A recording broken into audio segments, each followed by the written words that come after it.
दिलीप और सुधांशु नाम के दो भाई थे।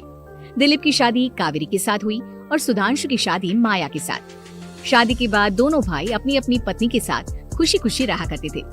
दोनों भाइयों के परिवार एक ही घर में रहता था, साथ में खाना, साथ में घूमना। कुल मिलाकर दोनों भाइयों का परिवार खुशहाल परिवार था। कुछ सालों के बाद दिलीप की पत्नी कावेरी को एक बेटा हुआ। भैया, आज मैं बहुत खुश हूँ, चाचा बन गया हूँ मैं। हाँ भाई साहब, इस बच्चे के घर में आने से तो रौनक आ गई है। मैं सबको बताऊंगी कि मैं तो चाची बन गई हूँ, चाची। तुम दोनों कितने अच्छे हो। हमारे बच्चे के आने से ऐसे खुश हो रहे हो जैसे ये बच्चा तुम्हारा ही हो। बस भैया, अब आपका बेटा इस दुनिया में आ गया ना, हम भी कोशिश करेंगे कि हमारा भी बच्चा जल्दी से इस दुनिया में आ जाए। और फिर आपका और हमारा बच्चा दोनों मिलकर दिन भर घर के आंगन में खेला करेंगे। कितना मजा आएगा ना। सच कहती हूँ माया, मैं भी उसी दिन का इंतजार कर रही हूँ जब तुम्हारी भी गोद भर जाएगी और मेरे बेटे को एक छोटा भाई या बहन मिल जाएगी। 1 साल बीत जाता है। दिलीप और कावेरी का बेटा अब 1 साल का हो चुका था, लेकिन सुधांशु और माया की कोई औलाद नहीं होती। माया, लगता है कि हमारी जिंदगी में बच्चे का सुख ही नहीं है। ऐसा क्यों कहते हैं? दिलीप भाई साहब का बेटा भी तो हमारा ही बेटा है ना। तुम्हारी बात बिल्कुल ठीक है माया, लेकिन फिर भी हमारा खुद का एक बच्चा होता तो कितना अच्छा होता। हाँ, कावेरी भाभी भी हमेशा कहती हैं उन्हें अपने बेटे के लिए एक छोटा भाई या बहन चाहिए। लेकिन देखिए ना, हमारी तो किस्मत ही कितनी खराब है। हमारे तो सारे ट्रीटमेंट भी फेल हो चुके हैं। डॉक्टर ने भी साफ साफ कह दिया है कि तुम कभी माँ नहीं बन सकती। वही तो सुधांशु, बहुत बुरी किस्मत है हमारी। लेकिन माया, हम अपनी किस्मत को इतना क्यों कोस रहे हैं? हम दिलीप भाई साहब के बेटे को अपने बेटे की तरह ही प्यार कर सकते हैं ना। हाँ जी, बिल्कुल सच कहा। मैं भी वैसा कर सकती हूँ, चाची हूँ। उसे छोटी माँ का प्यार नहीं दूंगी क्या? कुछ दिनों के बाद दिलीप का एक दोस्त दिलीप से मिलने के लिए आता है। अरे क्या बात है दिलीप, बधाई हो बधाई। और घर तो काफी बड़ा है तुम्हारा। वैसे तुमने अपने बेटे के बारे में क्या सोचा है? भैया, और क्या सोचेंगे, बस उसे पढ़ा लिखा कर अफसर बनाएंगे, उसकी पढ़ाई पर खर्च करेंगे। अरे भाभी, आपकी तो इतनी सारी प्रॉपर्टी है, आपको किस बात की चिंता? ले देकर एक बेटा ही तो है। अरे नहीं दोस्त, तुम गलत समझ रहे हो। इस घर में मैं और मेरा छोटा भाई दोनों रहते हैं। इस घर का आधा हिस्सा मेरे छोटे भाई का है। अच्छा, कितने बच्चे हैं तुम्हारे छोटे भाई के? भैया, उनके साथ ना कुछ प्रॉब्लम है। मेरी देवरानी कभी माँ नहीं बन सकती। अरे फिर किस बात की चिंता? अरे मैं तो कहता हूँ अपने बेटे के भविष्य के बारे में सोचिए ही मत। बस ये घर उसके नाम करवा दीजिए। देखिए, आपके भाई का भी कोई बच्चा नहीं है तो सब कुछ आपके बेटे को ही मिलना चाहिए। लेकिन ऐसा करना क्या सही होगा? अगर उनका बच्चा नहीं है तो क्या हुआ? ये घर आधा उनका है, उनकी जो मर्जी है वो करे। अरे कैसी बात करते हो? उनकी कोई औलाद नहीं है, वो क्या करेंगे प्रॉपर्टी अपने नाम रखकर? हाँ, वैसे भाई साहब आपकी बात तो बिल्कुल सही है। अब जो कुछ भी है वो हमारे बेटे का ही तो है। आखिर वही तो इस घर के वंश को आगे बढ़ाएगा। मैं कल ही देवर जी से बात करती हूँ। अगले दिन सुधांशु और माया, इधर आओ। तुम दोनों से बहुत जरूरी बात करनी है मुझे। बताइए ना भाभी, क्या बात है? आपको कहीं जाना है तो आप अपने बेटे को मेरे पास छोड़कर जाइए। मैं ही पूरा दिन रख लूंगी उसे। अरे नहीं माया, वो तो मुझे पता है। मैं किसी और चीज के बारे में बात करना चाहती हूँ। बताइए ना भाभी, क्या बात है? देखिए देवर जी, आपका कोई बच्चा है नहीं, लेकिन मैं जानती हूँ कि आप हमारे बेटे को अपने बेटे की तरह ही प्यार करते हैं। भाभी, बेटी की तरह नहीं, वो हमारा ही बेटा है। मेरे लिए तो वो मेरा ही बच्चा है। वही तो फिर क्यों ना ये सारी प्रॉपर्टी हम मेरे बेटे के नाम करवा दे, क्योंकि तुम्हारा हो या मेरा, हम सबका एक ही तो है बेटा। लेकिन भाभी, अभी तो वो सिर्फ 1 साल का है। अभी से प्रॉपर्टी उसके नाम करवाने का क्या मतलब है? देखिए देवर जी, जो काम जितना जल्दी हो जाए ना उतना अच्छा। आने वाले वक्त का क्या भरोसा। भाभी, भरोसा क्यों नहीं, हम तो हमेशा आपके बेटे को माँ बाप की तरह ही प्यार करेंगे। हाँ, लेकिन फिर भी मैं चाहती हूँ कि ये सारी प्रॉपर्टी मेरे बेटे के नाम हो जाए। अब मुझे नहीं लगता तुम दोनों को इसमें कोई भी परेशानी होगी, है ना? भाभी, वैसे तो आप जो कह रही हैं वो बहुत जल्दबाजी है, लेकिन फिर भी अगर आपको ऐसा लगता है तो ठीक है, कल ही प्रॉपर्टी के पेपर बनवा लीजिए। मैं और माया उस पर साइन कर देंगे। इस तरह से अगले दिन प्रॉपर्टी के पेपर बनवाकर सारी प्रॉपर्टी दिलीप और कावेरी के बेटे के नाम पर करवा दी जाती है। कुछ दिनों के बाद सुधांशु, सुबह सुबह ये कौन लोग आ गए हैं तुम्हारे घर पर?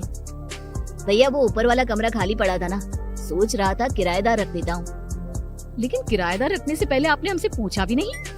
भाभी, इसमें आपसे पूछने वाली क्या बात थी? हमें एक ही कमरे की जरूरत थी, इसलिए सोचा दूसरा कमरा किराया पर दे देते हैं, कुछ इनकम हो जाएगी। अरे माया, ये सारी प्रॉपर्टी अब मेरे बेटे के नाम पर है और यहाँ पर जो कुछ भी होगा उसके लिए तुम्हें मेरी या दिलीप की परमिशन तो लेनी पड़ेगी ना। हाँ सुधांशु, तुम्हारी भाभी ठीक ही तो कह रही है। अब देखो, तुमने खुद अपने हाथों से ये प्रॉपर्टी हमारे बेटे के नाम की है, वो अभी बहुत छोटा है, तो इस घर से रिलेटेड सारे फैसले तुम्हें हमसे पूछ कर लेने चाहिए। भाभी, हमें तो लगा था कि आप हम लोगों से बहुत प्यार करती हैं, लेकिन आप तो हमारे साथ भेदभाव करने लगी। अरे इसमें भेदभाव करने वाली क्या बात है? और मैंने कौन सा तुमसे कुछ गलत मांग लिया? अरे ले देकर मेरा बेटा इकलौता इस पूरे वंश का वारिस है, सब कुछ उसके नाम है। तुम्हें इस बात से जलन क्यों हो रही है? भाभी, माया को जलन नहीं हो रही, वो तो बस ऐसे ही कह रही थी। सब जानती हूँ मैं, इसकी खुद की तो कोई औलाद पैदा नहीं हुई, बस इसीलिए जब देखो तब मेरे बेटे पर बुरी नजर डालती रहती है। देखो माया, कावेरी तुमसे बड़ी है, वो जैसा कहती है वैसा करो। और वैसे भी इस घर पर अब तुम लोगों का कोई अधिकार नहीं है, वो तो हम लोगों की भलाई समझो जो तुम्हें अभी तक यहाँ रहने दिया है। भैया, आप इतने कैसे बदल गए? इस प्रॉपर्टी ने आपके दिल से हमारे लिए प्यार पूरी तरह खत्म कर दिया है क्या? इसी तरह वक्त बीतता जाता है और देखते देखते दिलीप और कावेरी का बेटा प्रणव 25 साल का हो जाता है और उसकी नौकरी लग जाती है।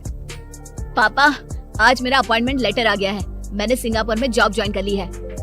लेकिन प्रणव, विदेश में नौकरी करने जाने से पहले तुम्हें कम से कम अपने मम्मी पापा से एक बार पूछना चाहिए था ना। इसमें पूछने वाली क्या बात है माँ? मैं सिंगापुर जाकर जॉब करना चाहता हूँ तो करना चाहता हूँ। देखो प्रणव, हमने तुम्हारे लिए इतनी सारी प्रॉपर्टी यहाँ पर रखी हुई है, उन सब का क्या होगा?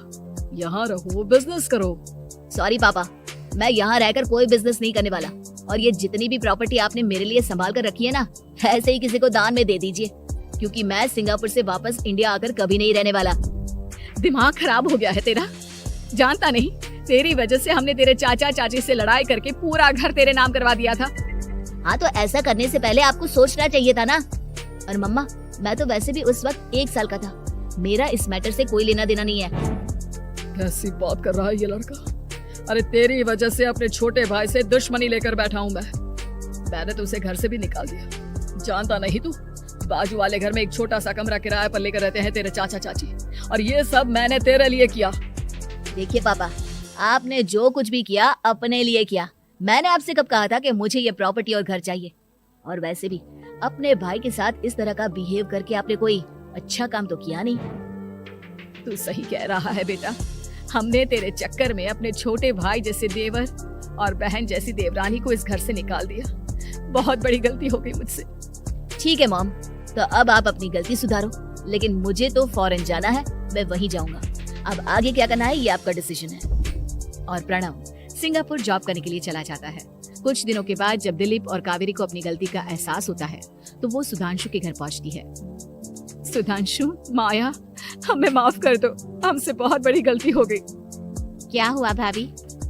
आज इतने सालों के बाद अब हम गरीब लोगों के घर क्या करने आई हैं? भाभी, हमने तो खुशी खुशी अपने भतीजे को सब कुछ दे दिया, अब हमारे पास कुछ भी नहीं बचा है। भाई, मुझसे बहुत बड़ी गलती हो गई, जो तेरे जैसे भाई को मैंने प्रॉपर्टी के चक्कर में घर से निकाला, और जिसके लिए मैंने ये सब कुछ किया वो खुद ही विदेश चला गया। भैया भाभी, जिस बेटे के लिए आपने हम लोगों को इतनी तकलीफ दी, आपस के प्यार को बिगाड़ा, जब वही आपसे दूर चला गया तो आपको इस बात का एहसास हुआ।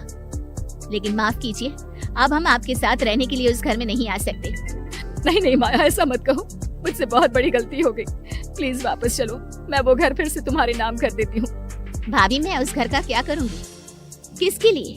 मेरा कोई बच्चा नहीं, मैं तो बस जिंदगी भर आप लोगों के साथ प्यार से रहना चाहती थी, प्रणव को अपने बेटे की तरह प्यार करना चाहती थी, लेकिन आपने मुझसे वो अधिकार छीन लिया। भाभी और भैया, एक सवाल पूछना चाहता हूँ आप लोगों से।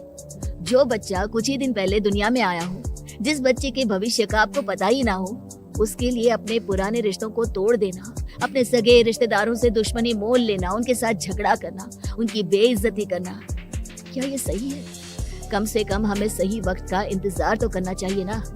सिर्फ प्रॉपर्टी के लिए अपने सगे भाई को घर से निकाल दिया, वो भी अपने 1 साल के बेटे के लिए। क्या ये वाकई में सही था? जवाब दीजिए मेरी बात का।